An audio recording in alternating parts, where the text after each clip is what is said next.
सफिया और उसके लंबे बालों का राज, जिसे लोग जादू समझते रहे, मगर हकीकत में ये सब्र, सफाई और नेक नियति का नतीजा निकला। आखिर किस तरह सफिया ने गांव के लोगों को यकीन दिलाया, ये जानने के लिए कहानी को मुकम्मल देखें।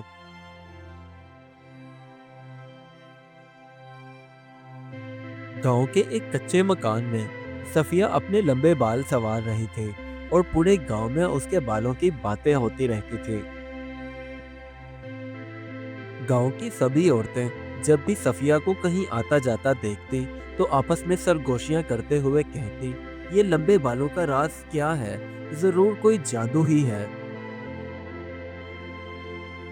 अकरम, जो सफिया का शौहर था, वो जब भी काम से वापस आता तो अपनी बीवी के बंधे हुए बाल देखकर उससे कहता, इन्हें खुला छोड़ दो, खुले बाल तुम्हें ज्यादा अच्छे लगते हैं। गांव की एक बूढ़ी औरत नसरीन, जो सफिया के बालों से जलती थी, वो अक्सर गांव की बड़ी औरतों से कहती, आखिर लंबे बालों में क्या राज हो सकता है? ये जरूर कुछ हमसे छुपाती है। सफिया जब भी अपने बाल धोती तो अल्लाह ताला का शुक्र अदा करते हुए कहती, ये सब मेरे अल्लाह की देन है, मैं तो सिर्फ घरेलू जड़ी बूटियां इस्तेमाल करती हूँ। गांव के सभी बच्चे सफिया और उसके लंबे बालों को गौर से देखते, क्योंकि वो उन्हें कहानी सुनाती थी। खूबसूरती दिल की नरमी और नेक नियति से आती है। चचा बशीर, जो गांव की उस बूढ़ी औरत नसीम की आदतों से अच्छे से वाकिफ थे, वो गांव के लोगों को इकट्ठा करके कहते, किसी के बारे में झूठी बातें फैलाना गुनाह है और हमेशा इस गुनाह से बचने की कोशिश करनी चाहिए। मगर नसरीन कभी भी अपनी हरकतों से बाज नहीं आती थी। उसने गांव की तमाम औरतों में मशहूर कर दिया कि सफिया अपने लंबे बालों के लिए कोई जादू टूना करती है, जिसे सुनकर लोग हैरान रह गए। जादू टोने वाली बात जब सफिया को पता चली तो वो रोते हुए अपने शौहर से कहने लगी, मैंने तो कभी किसी का बुरा नहीं किया।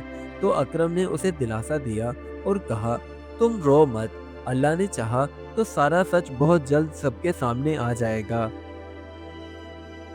चचा बशीर को जब पता चला तो उन्होंने जल्दी से सभी गांव वालों को इकट्ठा किया और सफिया से कहा, बेटी, मैं यहाँ तुम्हारे साथ खड़ा हूँ, इसलिए तुम घबराओ मत और सारा सच सबको बता दो। सफिया जल्दी से अपने घर गई और वहां से जाकर जड़ी बूटियां और तेल की शीशी लेकर आई और सबके सामने कहने लगी, यही दो चीजें हैं जो मैं इस्तेमाल करती हूँ और मेरे बाल लंबे हुए, इसके अलावा और कुछ नहीं। गांव वाले हैरान रह गए कि इसमें तो कोई जादू नहीं है, ये तो सब नेचुरल चीजें हैं जो सफिया इस्तेमाल करती है। नसरीन का सच जब सबके सामने आ गया तो वो शर्मिंदा होते हुए सबसे कहने लगी, मुझे माफ कर दो, मैं आइंदा कभी भी झूठी खबरें नहीं फैलाऊंगी। अब गांव के बच्चे फिर से सफिया के घर आने लगे, उससे मजे मजे की कहानियां भी सुनते और खूब खेलते कूदते। अकरम भी जब अपनी बीवी सफिया को देखता तो फख्र के साथ कहता, असल खूबसूरती इज्जत और नेक नियति में है, ना कि झूठी खबरें फैलाकर लोगों को रुसवा करने में। चचा बशीर ने गांव के सभी लोगों से कहा, तुम सब लोग मेरी एक बात नसीहत के तौर पे याद रखना, हसद करने वाले हमेशा हारते हैं और सब्र करने वाले हमेशा जीतते हैं। सफिया अब गांव की सभी औरतों को इकट्ठा करके उनको बताती कि कुदरती चीज़ों का इस्तेमाल किस तरह हम करें तो हमारी सेहत के लिए भी अच्छा है और हमारे बालों के लिए भी।